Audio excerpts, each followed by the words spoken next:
दोस्तों, रोज़ की तरह लेखनी ब्लॉग में सबका हार्दिक स्वागत है। सबके मंगल भविष्य की कामना के साथ सबका अभिनंदन है, स्वागत है। दोस्तों, आज बालकांड के प्रसंग में रामचरितमानस में भगवान मर्यादा पुरुषोत्तम भगवान रामचंद्र जी के बालकांड में भगवान के स्वरूप से पहले उनके अद्भुत स्वरूप का जो वर्णन किया गया है, तो शिवजी और पार्वती का जो संवाद प्रसंग है वह अत्यंत ही अद्भुत और हृदय छूने यानी मार्मिक चित्रण जो तुलसीदास जी ने किया है। तो कल के प्रसंग में दोस्तों नारद मुनि द्वारा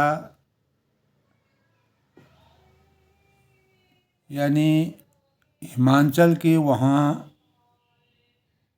पुत्री का जन्म हुआ और हिमवान पर्वतराज हिमवान जो है और मैना है, अपार आनंद की अनुभूति उनके अंतःकरण में हुई। पूरा समस्त परिवेश, सुहावने परिवेश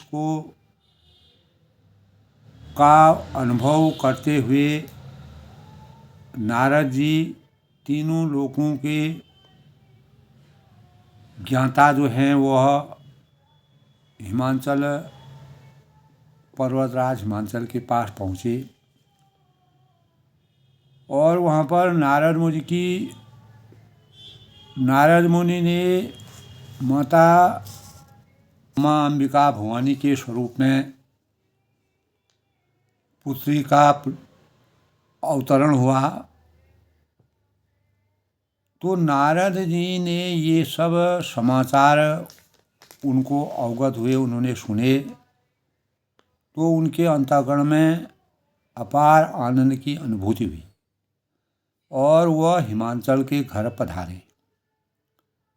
पर्वतराज तुलसीदास जी ने दोस्तों पर्वतराज से उनका पर्वतराज ने जब कोई अतिथि नारद जैसे मुनि जो तीनों लोकों की ज्ञाता है तो उनके वहाँ पहुँचते हैं तो उनका सम्मान होता है, आदर होता है और उनके चरण स्पर्श करके उनके चरणों की पहले की प्रथा थी दोस्तों। ये जो ज्ञानी होते थे, बुद्धिजीवी होते थे और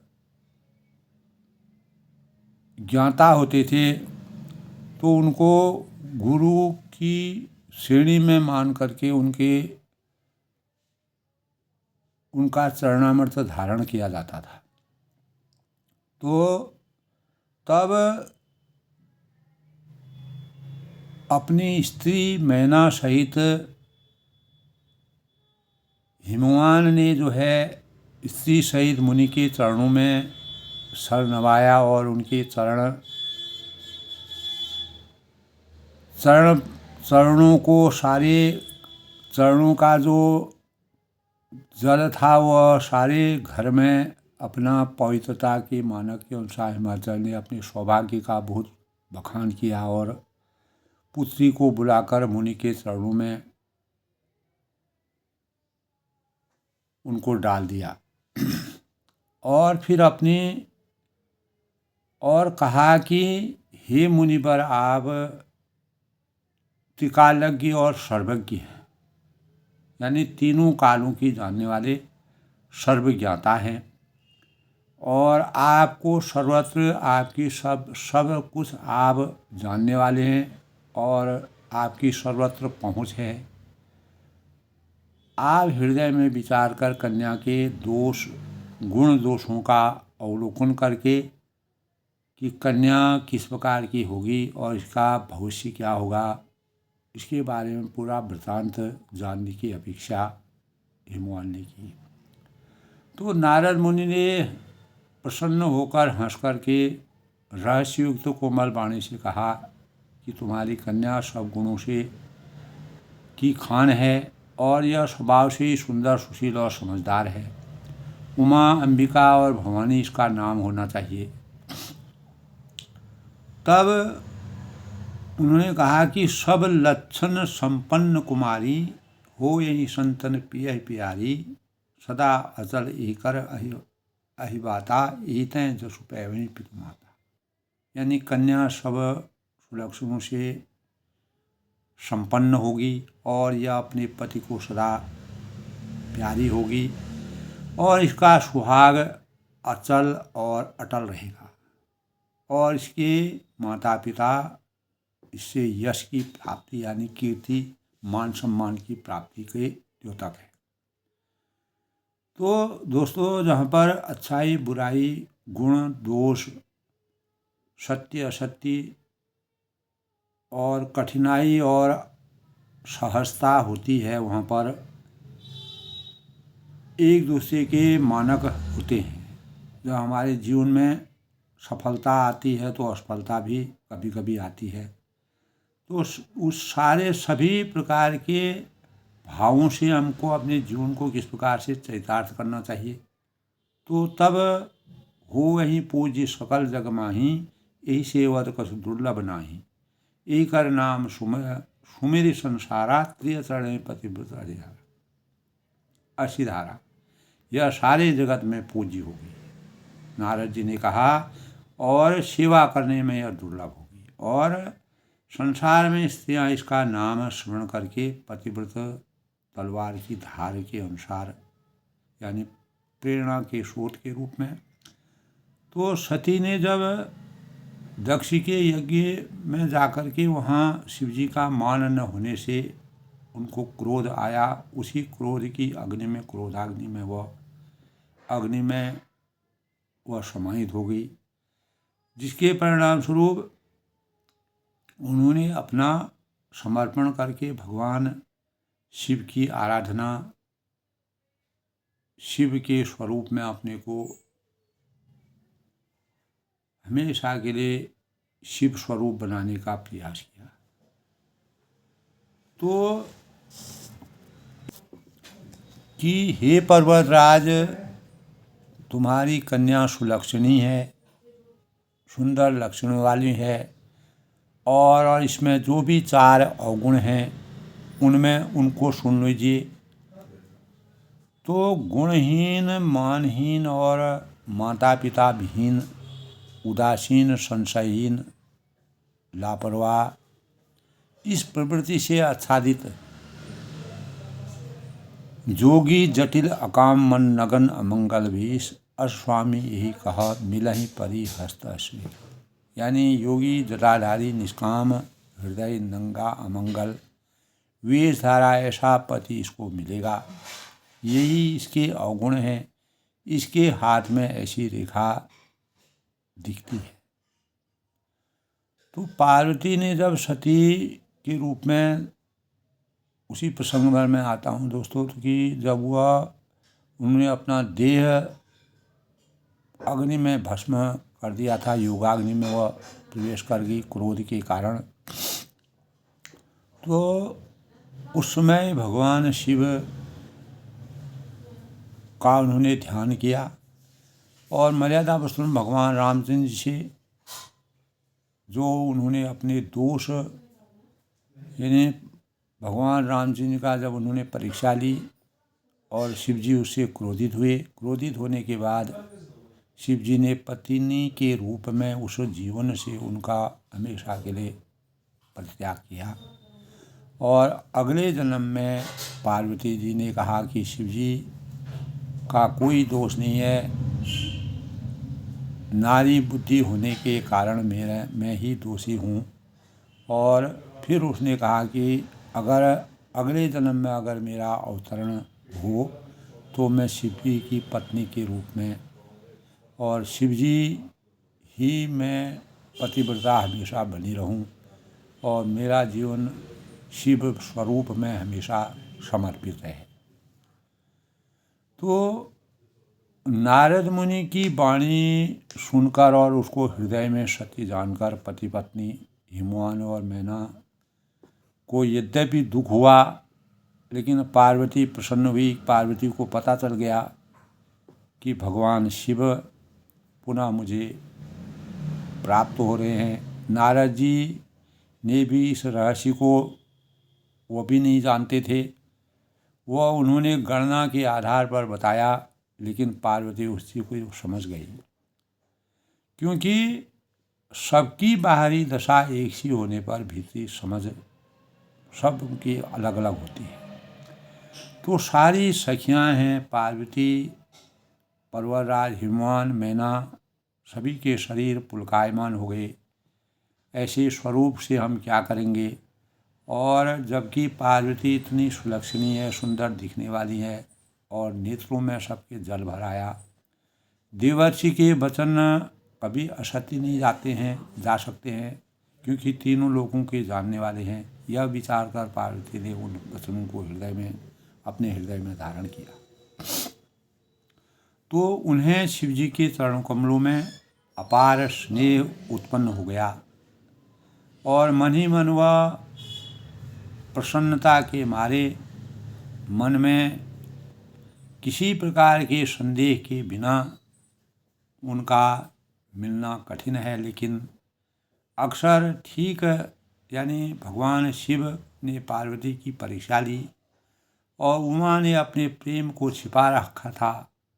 फिर भी वह सखियों की गोद में जाकर बैठ गए, उसको अपार हर्ष की अनुभूति हुई। तो ऐसा एहसास उन्होंने किया। तो देवर्षि की वाणी तब मैना और हिमवान ने कहा कि देवर्षि कभी भी झूठे नहीं हो सकते हैं, उनकी वाणी असत्य नहीं जा सकती है।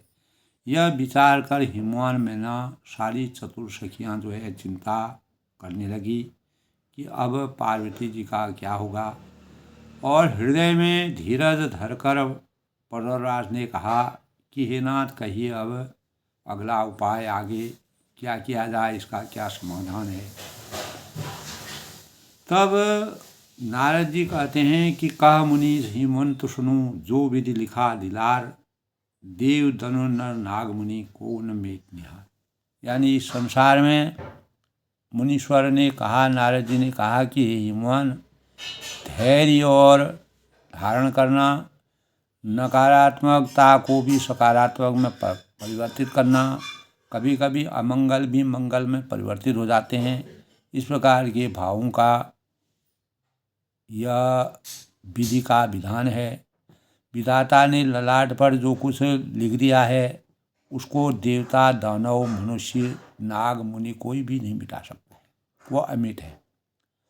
तो भी उस उपाय को मैं बताता हूँ, यदि देव सहायता करें तो यह सिद्ध हो सकता है कि उमा की वर तो निसंदेह वैसा ही मिलेगा जैसा मैंने तुम्हारे सामने वर्णन किया है। परंतु मैंने वर के जो जो दोष बतलाए हैं, और मेरे अनुमान से सभी शिवजी हैं। यदि वही शिवजी का स्वरूप मिलता जुलता है, जो भाव हैं, और शिवजी के साथ विवाह हो जाए तो दोषों को भी सब गुणों में परिवर्तित हो जाएगा।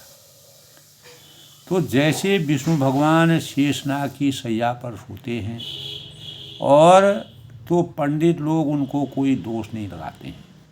सूर्य और अग्निदेव अच्छे बुरे सभी चीज़ों को समाप्त करके अपने को पवित्रता की प्रतीक के रूप में रहते हैं, परंतु उनको कोई बुरा नहीं करता है। तो भगवान शिव के अगर ये गुण हैं, अवगुण हैं, तो वह गुण भी उनके अंतर्मन में हैं, जिन्होंने समुद्र मंथन के समय अनेक देवी देवताओं को सुख और कल्याण भाव को हमेशा विद्यमान रखने के लिए, भगवानों की मर्यादा को चिरकाल तक अमर रखने के लिए और हमेशा शाश्वत रखने के लिए अनेक देवी देवताओं की रक्षा की और अपना स्वयं विस्फान किया। बुराइयों को अपने अंतःकरण में विराजमान करके, बुराइयों को अपने अंदर निहित करके, और अच्छाइयों को मानव जीवन के लिए, लोक कल्याण के लिए समर्पित करना। तो यदि मूर्ख मनुष्य ज्ञान के अभिमान से इस प्रकार होड़ करते हैं, जो जिनको बुद्धि नहीं है, जो उनके अवगुणों को समझ रहे हैं लेकिन उनके गुणों को नहीं समझ रहे हैं, और वह कल्प भर के लिए नरक नरक के समान उनका जीवन है, जो उनके बारे में किसी प्रकार का संशय करते हैं। तो कहीं जीव भी इसके समान सर्वथा स्वतंत्र हो सकता है। तो ऐसे भावों से जब उन्होंने कहा तो गंगा जल, यद्यपि गंगा जल भी बनाई हुई मदिरा को जानकर संत लोग कभी उसका पान नहीं करते, पर वही गंगा जी में मिल जाने पर जैसे पवित्र हो जाती है, ईश्वर और जीव भी वैसा ही, ईश्वर और जीव में भी वही भेद है, वही अंतर है। तो शंभु सहज समरथ भगवाना, यही विवाह सब विधि कल्याणा, दुरा रादीपे अहै महेशु, आशुतोष मुनि के कलेशु। यानी कि शिवजी सहज ही समर्थवान है, सर्वे गुण संपन्न हैं, सत्यम शिवम सुंदरम, क्योंकि वे भगवान के रूप में अवतरित हुए हैं। उनका रूप सबसे अलग है और इसीलिए वह विवाह में सब प्रकार कल्याणकारी हैं, और पार्वती के लिए केवल वही इस संसार में विद्यमान हैं। महादेव की आराधना बड़ी कठिन है, फिर भी तप करने से बहुत जल्दी वह संतुष्ट हो जाते हैं। जब हमारे अंतःकरण में तप की वेदनाएं होती हैं, जब हम तपस्या में लीन रहते हैं, तो भगवान खुद ही प्रसन्न हो जाते हैं और हमारे अनेक प्रकार से हमको मानवता के भावों से मानवता के भावों का संचार हमारे जीवन में करते हैं। तो ईश्वर भक्ति और माया, जब भगवान ने माया से तृप्ति लेकर के सती को छोड़ करके सती ने अग्नि में प्रवेश करके पुनः उन्होंने परमात्मा मर्यादा पुरुषोत्तम भगवान राम जी की भक्ति में समर्पण के भावों का शिव जी ने का रहस्य, तो ईश्वर ने प्रकृति का निर्माण किया है दोस्तों, और वह इसका संचालन माया से करता है। माया दो प्रकार की होती है। अच्छी माया संसार में सृजन करती है, और वही पार्वती के स्वरूप की जो माया थी वह संसार में सृजन करने की पराकाष्ठा थी। तो सद्मार्ग पर चलने की प्रेरणा देती है, और जहाँ माया जो है, कुमाया जो है, वह पूरे सृष्टि का विनाश करती है। तो मानव को यही उन्होंने, नारद जी ने कहा कि शिव जी के अवगुणों को तो सब देख रहे हैं लेकिन गुणों को कोई नहीं देख रहा है।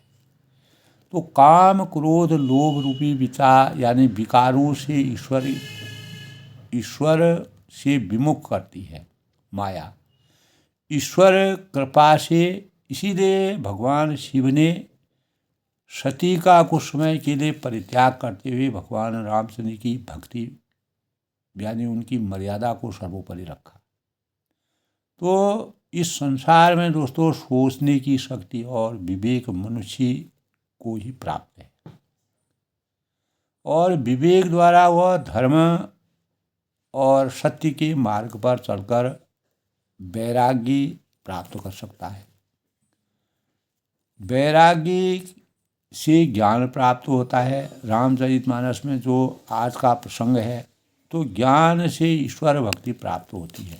नारद जी ने यही भाव युमान को कि अंतःकरण में प्रवेश करवाए, जिससे द्वारा वह निष्काम कर्म करता हुआ मोक्ष की प्राप्ति कर सकता है। तो कुमाया प्रकृति के गुणों के अनुसार मनुष्य को प्रभावित करती है, और तमोगुण के प्रभाव से वह पशु की तरह निद्रा काम भोग विलास से, इसीलिए भगवान शिव ने तमोगुणों को अपने जीवन में कभी अपनाने की कोशिश नहीं की। और मनुष्य इसी प्रकार मनुष्य को दोस्तों सांसारिक वस्तुओं की कामना करना, फिर उनकी प्राप्ति के लिए प्रयास निरंतर मनुष्य करता रहता है। इसमें यानी वह सफल नहीं होने पर उसके अंदर क्रोध जागृत हो जाता है। यानी लोभ, क्रोध, मोह का सबसे बड़ा कारण हमारे सांसारिक परिवेश में हर चीज़ का यही भाव है, जिससे उसका विवेक समाप्त हो जाता है और फिर वह विनाश को प्राप्त हो जाता है। इस प्रकार वह ईश्वर से विमुख होता हुआ दोबारा कष्टदायक भवसागर में गिर जाता है। तो गीता में भगवान श्री कृष्ण ने कर्म, ज्ञान और भक्ति योग का मार्ग ईश्वर प्राप्ति के लिए बताया है। तो भगवान शिव जी ने भक्ति योग को अपने जीवन में चरितार्थ करते हुए माया से तिरस्कार करने के भावों का संचार किया, जिसके परिणाम स्वरूप मर्यादा पुरुषोत्तम भगवान रामचंद्र ने सती का जीवन इस प्रकार से यज्ञ में भगवान शिव की उपेक्षा करने से क्या दक्ष के हाल हुए। तो श्रद्धा और भक्ति प्राप्त अगर नहीं है तो मनुष्य हमेशा पछताता है। मनुष्य को अपने विवेक से अपने आप की प्रकृति में तमो और रजोगुण को ऊपर उठाते हुए सतोगुण को अपनाना चाहिए। तमोगुण, रजोगुण को हमेशा समाप्त करते हुए। तो शिवजी ने हमेशा सतोगुण को अपने जीवन में अपनाने के परिणाम स्वरूप माया से विरक्ति प्राप्ति की। तमो और रजोगुण के मुक्ति पाने के लिए मनुष्य को भी सद्पुरुषों की और इस प्रकार की प्रेरणाओं से अपने जीवन को अपनाना चाहिए। उसे सद्गुरु के शरण में जाना चाहिए और सद्गुरु हमारे ग्रंथ हो सकते हैं, प्रेरणाएं हो सकती हैं। सत्यम शिवम सुंदरम हमको इन्हीं प्रेरणाओं से अभिभूत करता है। और रामचरितमानस में दोस्तों इसका बड़ा रहस्यमय वर्णन है। तो मनुष्य को सुधा का कभी भी सुधा का अंत नहीं है। मनुष्य की सुधा का कभी अंत नहीं है। लखपति है, करोड़पति है, हर एक मनुष्य बनना चाहता है, क्योंकि वह लाख रुपए पाकर भी संतुष्ट नहीं होता है। तो करोड़पति से पूछो कि वह इतने रुपए पाकर वह सुखी है, तो वह कहेगा कि रुपया कहाँ है, किसी प्रकार दिन काट रहे हैं। तो अधिक संपत्ति रहने के बावजूद ऐसे व्यक्ति को अभाव बोध रहना उसका अपरिग्रह विरोधी भाव है। इसीलिए शिवजी ने माया भाव को अपने जीवन से समाप्त किया। तो प्रेरणा स्रोत के रूप में रामचरितमानस में इसी प्रकार के भावों का संचार किया गया। तो यही व्यक्ति वही दोस्तों, इसीलिए मन विश्राम कभी नहीं कर पाता है। हमारे मन में अनेक प्रकार के प्रश्न आते हैं कि शरीर पर इसका क्या बुरा असर पड़ता है, क्योंकि मन को संतुष्ट करने की लालसा मनुष्य में कभी भी नहीं आती है और शरीर पर सामर्थ्य से ज़्यादा बोझ वह डालता रहता है। तो वही व्यक्ति द्वारा शरीर पर सामर्थ्य के अतिरिक्त बोझ न देकर धन या संपत्ति का उपार्जित करना और उससे तृप्त रहने का नाम संतोष साधना है। तो तोप यानी तोष जो शब्द होता है, तोष शब्द का अर्थ है मन के आराम को अवस्था, और संतोष का अर्थ है सभी प्रकार के आराम की अवस्था में आना। तो हालांकि संतोष साधना का उद्देश्य यह है कि कोई हमको या आपको किसी प्रकार के से ठग ले या आपके ऊपर अत्याचार करे और आप उसको सहन कर लें। तो अस्तित्व की रक्षा से अपने अधिकार या अपने न्यायोचित भावना का त्याग करना किसी भी तरह से उचित नहीं होता है। जीवन के सभी क्षेत्रों में अपने अधिकारों की प्रतिष्ठा के लिए मनुष्य को सदैव संग्राम करते रहना चाहिए। और लेकिन इस क्रम में कभी भी अति लोभ के वश में होकर अपनी शारीरिक और मानसिक शक्ति को नष्ट कर संतोष भाव से विपरीत नहीं जाना चाहिए। क्योंकि दोस्तों मनुष्य अक्सर अपने सुख भोग के लिए लोभ वृत्ति के वश में आकर के अपने सामर्थ्य से अधिक धन उपार्जन करने का प्रयास करता है, अनेक प्रकार के लालसा करता है। उसके चलते शरीर मन के स्तर पर असंतुलन पैदा कर देता है। उसे आध्यात्मिक प्रवृत्ति में वह हमारे बाधक होता है। तो भगवान शिव ने इसी प्रेरणा के से सुसज्जित होकर इन्हीं भावों को मानव चेतना मर्यादा पुरुषोत्तम भगवान राम जी, त्याग ही भगवान राम का अर्थ है दोस्तों, त्याग यानी त्याग के भावों का और मानव कल्याण के भावों का सृजन करना, मानव कल्याण करना। तो दोस्तों आज के प्रसंग से पहले आज के शुभ पंचांग के भावों का तो आज 8 दिसंबर 2024 और मार्गशीर्ष माह के शुक्ल पक्ष की सप्तमी तिथि 9:44 था। उसके बाद अष्टमी तिथि का शुभारंभ हो जाएगा। सूर्य और वृश्चिक राशि में प्रवेश करेंगे। वज्र योग 3:53 तक सुबह ब्रह्म मुहूर्त में है और सुबह उसके बाद सिद्ध योग का 9:44 से सिद्ध योग, बाद में बग शुभ फलदायक दिन माना गया है। सद्विषा नक्षत्र आज है दोस्तों।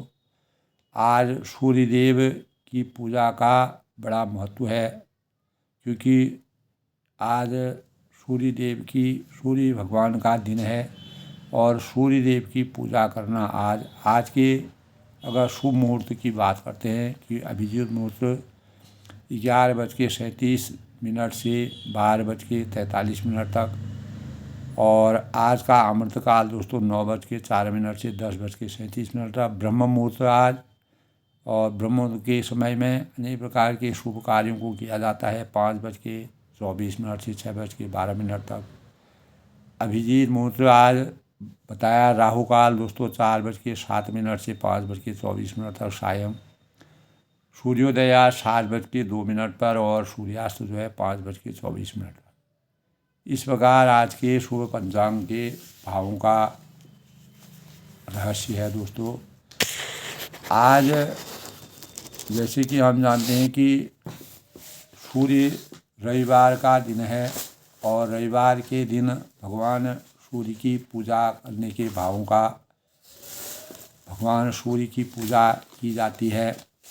और सूर्य सबसे चमत्कारिक ग्रह माने गए हैं और जिसके परिणाम स्वरूप सूर्य हमारे सौरमंडल में चारों तरफ विराजमान है। तो सूर्य बहुत प्रभावी एवं प्रत्यक्ष देवता माने गए। अनेक प्रकार के खगोल शास्त्रियों ने सूर्य के प्रभाव को पृथ्वी और चंद्रमा दोनों पर मानते हैं। ज्योतिषों के अनुसार सूर्य सिंह राशि का स्वामी माने गए हैं।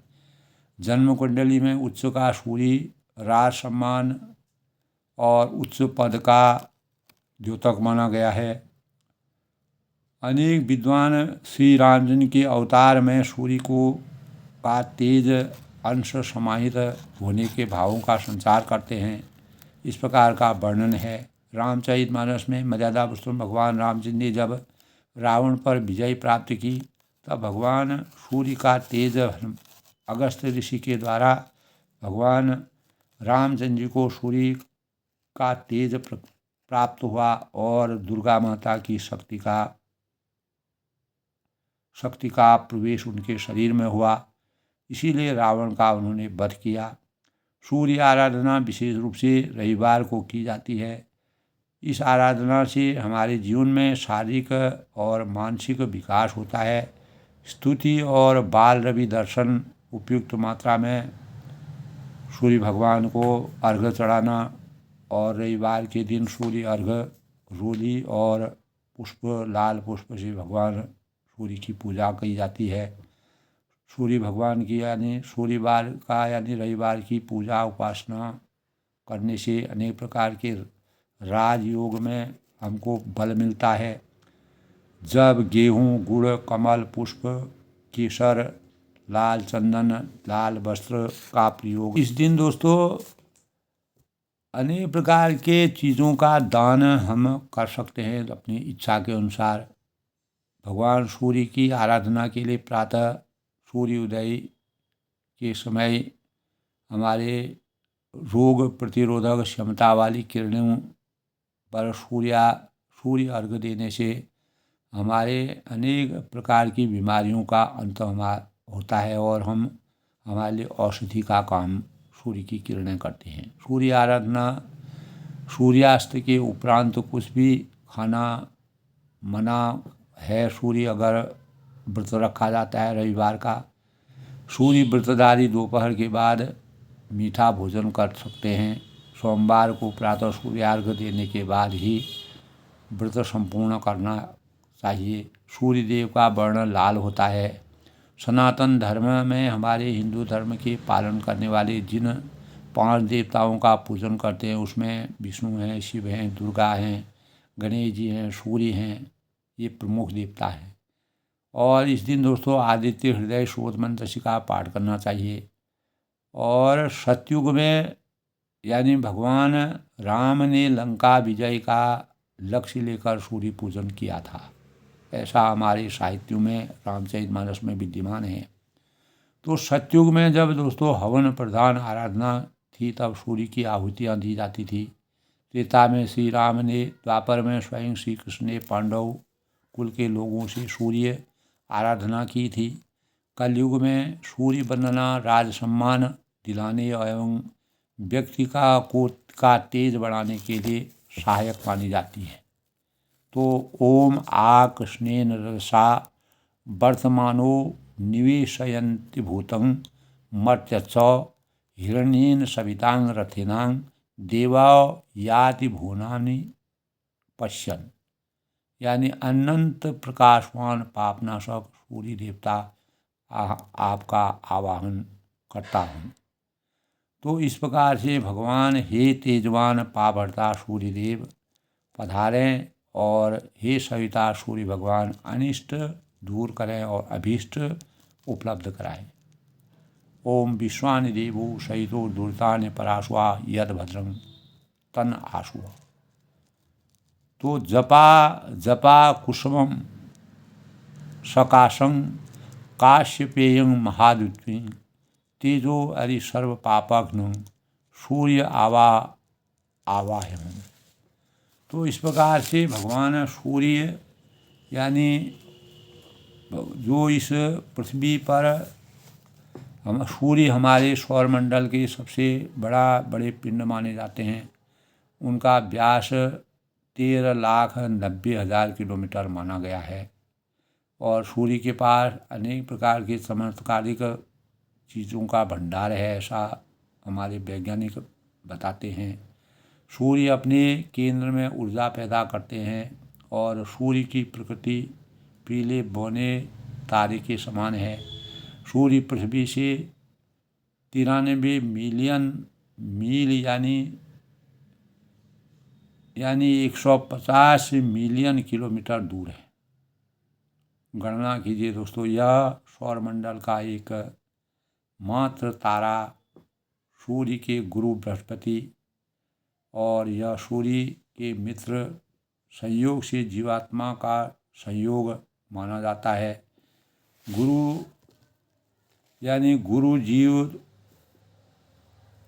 के मार्कंडेय पुराण में के अनुसार पहले संपूर्ण जगत में प्रकाश नहीं था। जब ब्रह्मा जी ने के मुख से ओम प्रकट हुआ तब उसी ओम के परिणाम स्वरूप इसके बाद भुवा स्व शब्द उत्पन्न हुआ और तीनों शब्द मिलकर के ओम में विलीन हो गए। सूर्य का स्थूल रूप, सूर्य का दूसरा नाम इसलिए आदित्य कहा गया है। तो रविवार के दिन दोस्तों सूर्य भगवान को जल अर्घ देना राजयोग के लिए बहुत ही अच्छा माना गया है। तो जब दोस्तों शिव जी सहज ही समर्थ हैं, क्योंकि वे भगवान हैं, और इसीलिए इस विवाह में सब प्रकार कल्याण ही कल्याण होगा। ये नारद जी कहते हैं, ही महादेव जी की आराधना अत्यंत कठिन है, फिर भी क्लेश करने से कोई भी किसी प्रकार का क्लेश करने से कोई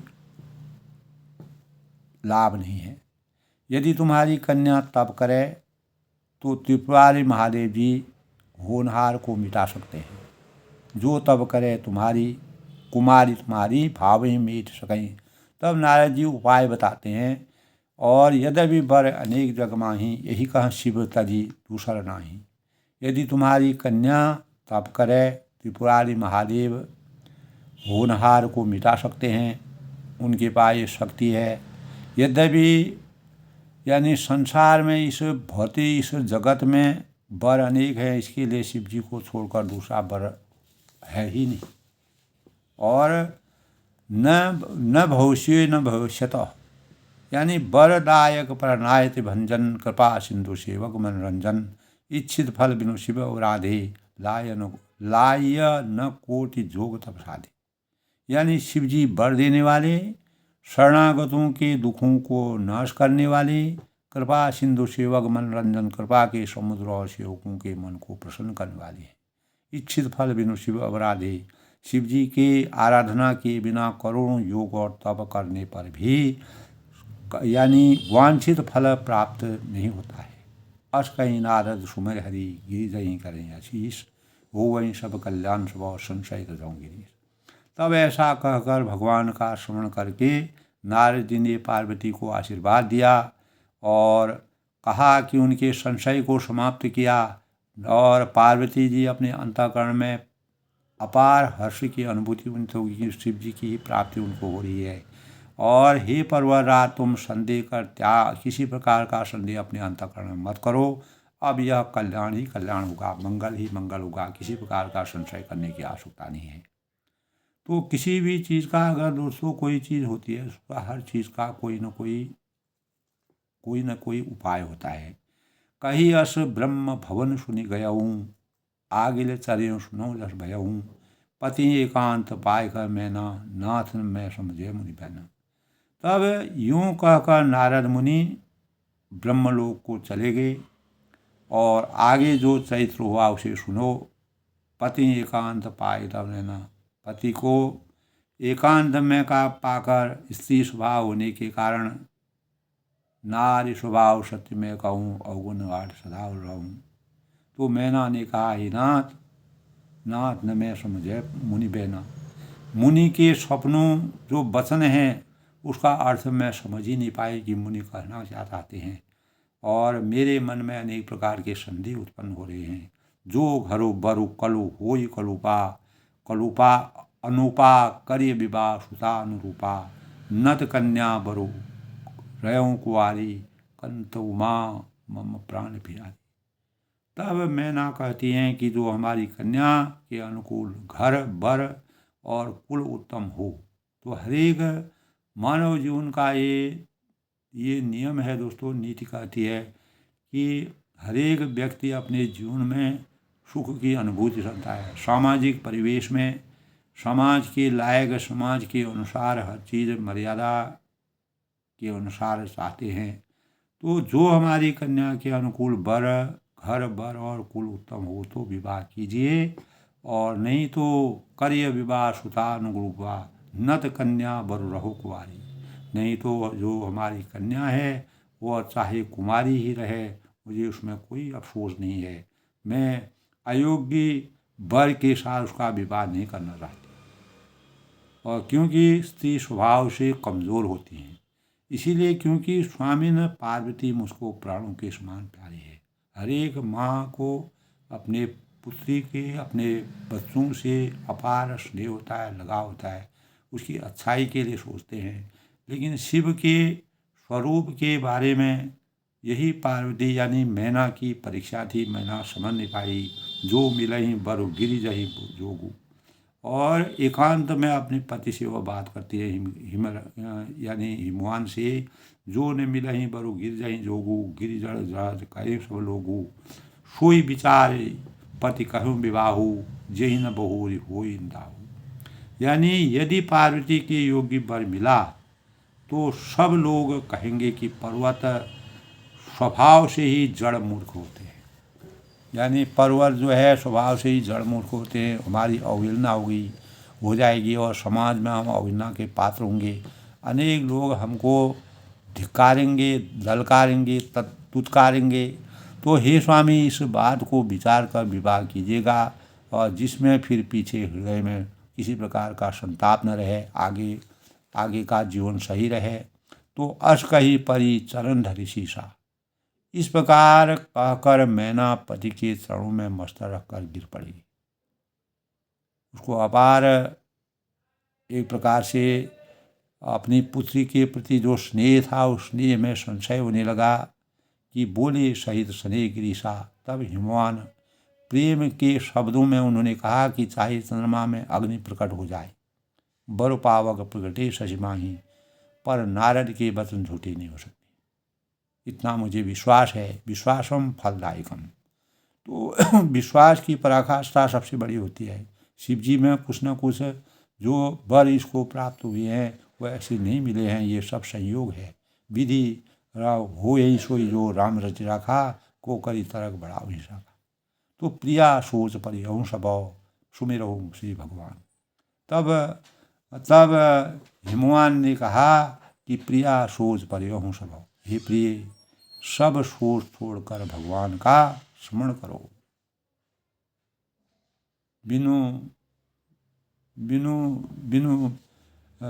बिनु सतसंग विवेक न होई, राम कबा बिनु सुलभ न सोई। बिना संतों के से संयोग से हमारा ज्ञान नहीं खुल सकता, हमको ज्ञान की प्राप्ति हो सकती है। हे प्रिय, सब प्रकार के सोचों को छोड़ करके भगवान का स्मरण करो, सब भगवान के ऊपर छोड़ दो।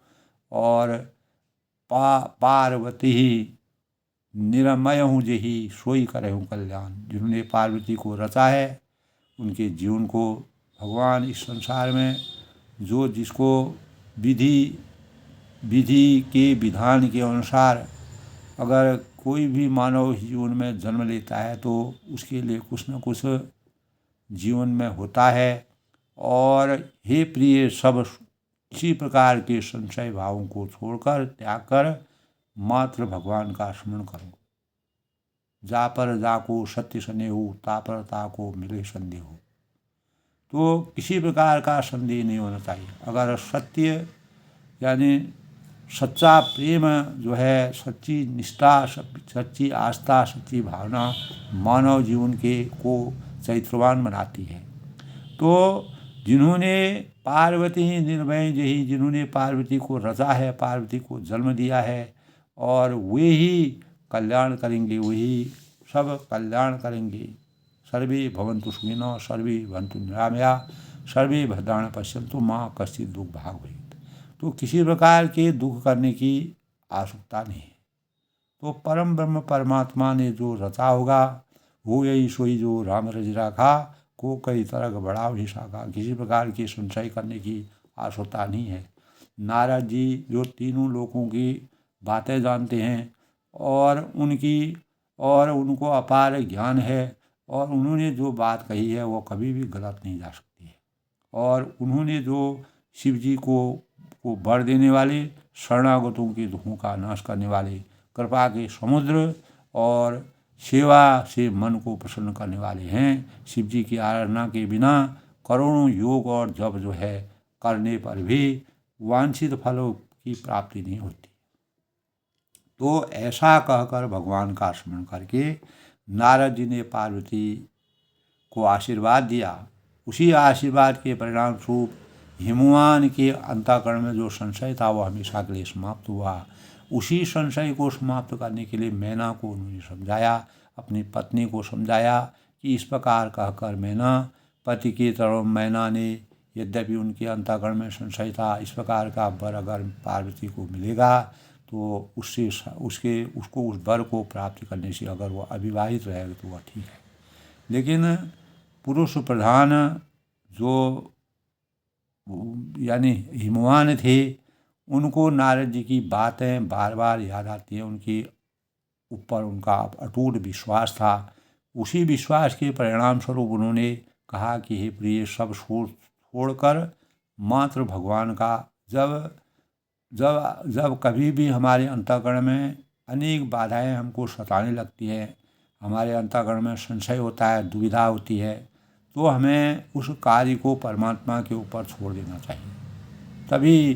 तभी कहा है, होई सोई जो राम रच राखा, विधि ने जो रचा होगा।